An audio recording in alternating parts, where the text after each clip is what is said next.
Dumalo si Pangulo Aquino sa misa ng pasasalamat sa ika-75 kaarawan ng bagong halal na Kardinal Orlando Quevedo sa Cotabato City.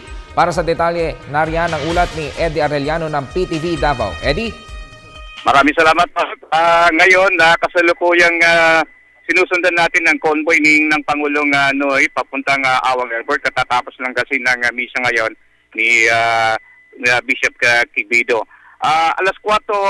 Eksaktong alas 4:30 kanina dumating ang Pangulong Noy dito sa Awang Airport sa Cotabato City at sumalubong sa kanya ang kanyang mga cabinet secretary, sina DND Secretary Voltaire Gasmin, Binda Secretary Lualhati Antonino, Armed Governor Mujib Hataman, Governor Ismail Tuto Magudadato ng Maguindanao at mga matataas ng opisyal ng militar at sa kapulisan.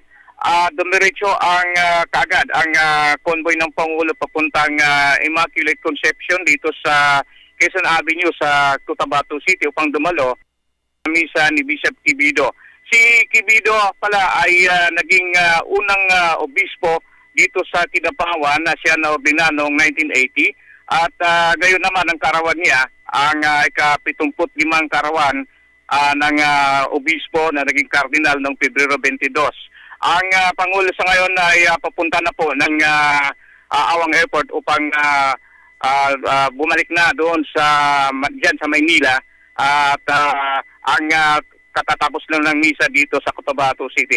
Mula dito sa Cotabato, sama natin si Jules Masayon, AD Arellano nag-uulat.